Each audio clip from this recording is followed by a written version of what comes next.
What's up guys, it's Chris here. I've been making Veve and Ecomi content for over a year now, and I will say that this past month or two has been doom and gloom. It has been really rough, and I'm not just going to blame it on the overall general bear market, especially in NFTs and crypto. There are other issues that I completely understand. I'm not blind to those issues. I talk about them privately. Some of it has been public. I talk about it on my Discord quite often. But overall, there has been things that has just frustrated the community, like severely missed timelines of overpromising certain things and just not delivering. Over-reporting numbers, whether intentional or accidental, but due to those numbers actually being a lot of bots opposed to actual real users like those watching this video and myself. And of course, the recent gem exploit, which was out of Veve's control, where a lot of fake gems got pumped into our ecosystem that were not backed by the dollar, and they had to compensate for that, and it kind of gave us a false sense of security, a false pump overall, and a few other things that just overall upset the sentiment of the community. I do personally believe there is a difference between raising your honest concerns and opinions and voicing it, and just at the end of the day, fudding your own bags. And right now that seems to be what mainly Twitter and a lot of other socials is doing. Is I get on and my feed basically makes me feel bad about my own investment and my own holdings. And I know there's a difference between fudding and then giving honest concerns, and I never want to put down those honest concerns, but let's be real, there is redemption for Veve, and I'm going to talk about that in this video, whether Veve is dead or if it still has a chance. So without further ado, and I know that sounded negative, let's look into the positives that we have to look forward to. So I'm going to lay this out sort of in my level of importance, but before getting into my actual list of things to come, I do want to say that of course MTL is definitely up there. I think that this is just going to earn a lot of trust from the users to Veve after waiting on MTL for so long. And we have been given reasons why MTL has been delayed, but ultimately I just think there's a way more security there when your money goes into the app, that it can come back out of the app instead of just staying in gems right now or in collectibles. So ultimately I do think when MTL actually does come, I think it's going to be big for the fans. Yes, there could be a temporary dip of people wanting to finally take their money out, but there will also be more new users onboarding and more trust to be established from new users and from current users. So I think MTL is going to be great. What I think is really going to be big for the company though is once they do get interoperable assets. These are assets that you can take off of Veve and put them onto Immutable X. Veve was one of the first projects that was announced on Immutable X, and although it has been quite some time, probably like 9 months since the announcement or even longer, we do still know that it's going to be on there. We saw a new company arise. Yes, I invested in it, and it's called HRO. I think you can also say Hero. They were interoperable. You could have the Hero app and the web platform, and you could also take it off and put it onto Immutable X and even withdraw it into your MetaMask wallet and have it on a layer 1.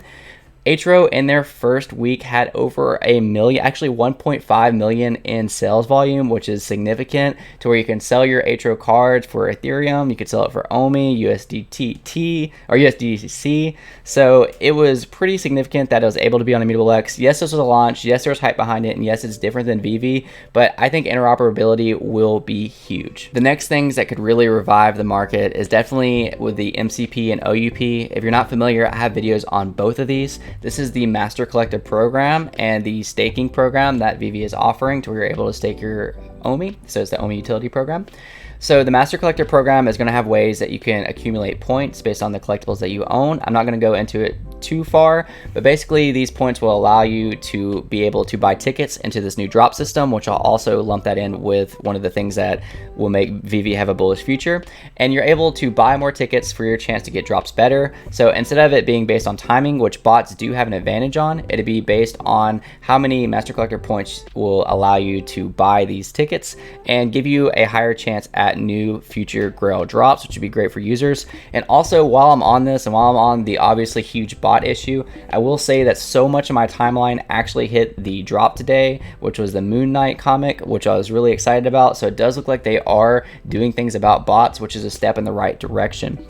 The OUP will allow you to stake your OMI, and with that stake will give you benefits such as renting your NFT. You'll be able to get a discount on the transaction fees. You'll be able to do a lot with OUP, and it's not even fully established all the benefits. But either way, I think it's going to be a really good thing. And then again, on this category, I like to lump in the NFT to OMI, to where people are able to take their OMI that they have and buy your NFTs directly. I think there's going to be a lot of very calculated decisions with this, of being able to decide what's going to go up faster, the OMI or the NFTs. And you can kind of trade in and trade out of OMI, NFTs, and gems. Brockman Blockchain talked about this in an interview with Randy Chavez. I would highly recommend checking that out. And it's really cool just to think about the possibilities around the OUP and OMI to NFT. Another significant milestone that it would be great when Veve crosses is to have the web platform.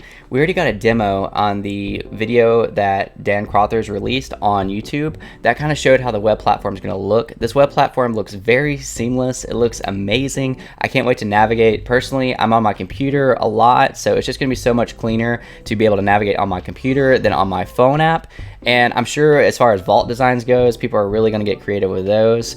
And also one of the biggest things is being able to avoid Apple and Google fees. So instead of these upfront fees that you're paying to buy gems, you're able to buy directly off the web app. I'm not too sure on exactly what the fee is going to be, but I know it's definitely going to reduce the current fees, or at least that's my assumption. Again, going back to Hero, that's exactly how it works. On Hero, if you're to buy via app, you do have to pay upfront fees.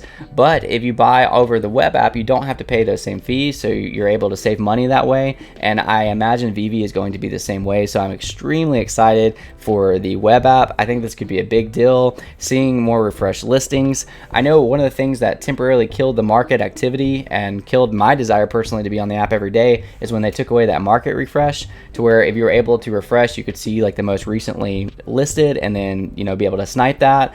But they don't have that anymore, so it's a lot harder to find new fresh listings, or it's a lot harder to sell your collectibles as soon as you list them. So once they either drop a premium listings feature, or if they have something updated on the web app, I definitely think that this is going to help volume. Those are 3 categories out of the many that I think could definitely help Veve out. Let me know your opinions that I didn't already name down below in the comments. I do think for a lot of us there is a decision to make. Is Veve dead, or is it going to make a comeback? And a lot of people have a lot of varying opinions on that. I saw a lot of people hit the drop today, and they were just generally excited about getting the drop. A lot of real people, real users who have been around for a long time. I saw yesterday for the kit car that people were having fun driving their NFT around and being able to show it to other people and have it on app and make videos about it. So there are still things that reignite people's desires in Veve, so I don't think it's unredeemable at all. I think that it could very much have a bright and bullish future, but at the same time, again, I wouldn't want to discredit anyone who has been burned, maybe especially if you got in January and you bought those tops. I get it. I bought things in January. I'm frustrated at certain things as well. A lot of the unknown, a lot of the fear, a lot of seeing other projects thrive so quickly. It's frustrating. I understand your feelings, but overall, I am invested in Veve and have been for a long time.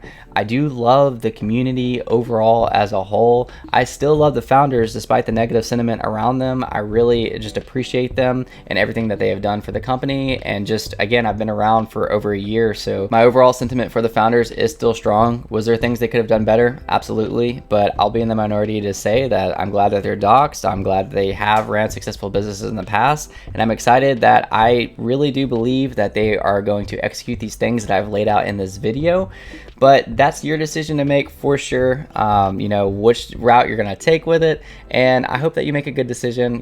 Nobody can tell you what decision to make. I personally cannot tell you what decision to make, or any other content creator or any figure that you see. That is your decision to make at the end of the day. One of my favorite things that was said on YouTube was by Dan Scabell, and that's basically he is investing in the metaverse and the future of NFTs. And he talks a lot about Veve because that is one of the primary investments he has made. I am the same way. Although I am extremely diverse in my NFT portfolio, I have a large percentage of my holdings in Veve, so I am invested in Veve. So at these times, I really have 1 or 2 decisions to make. I'm either just going to sit back and chill on my collectibles, which is exactly what I'm doing now, or I could sell while the prices are low and just get out. Personally, I feel comfortable where I'm at. I'm not buying personally during these dips. I would never discourage or encourage somebody to do so, but I'm just chilling. I feel pretty fine about everything despite the negative sentiment overall on social media. But again, I'm also very diverse, so it's not like my only thing. You know, it'd be different if the entire market went down and everything crashed, but like I own other NFTs, I own a lot of crypto. I make a ton of other videos on all that other stuff too. You should go check those out if you're only in VV and you would like to expand your portfolio. But overall, I'm excited to be in VV now as I was last year, and I'm ready to see the future. I'm ready for these things to be implemented, and I will see you guys next time. Peace out.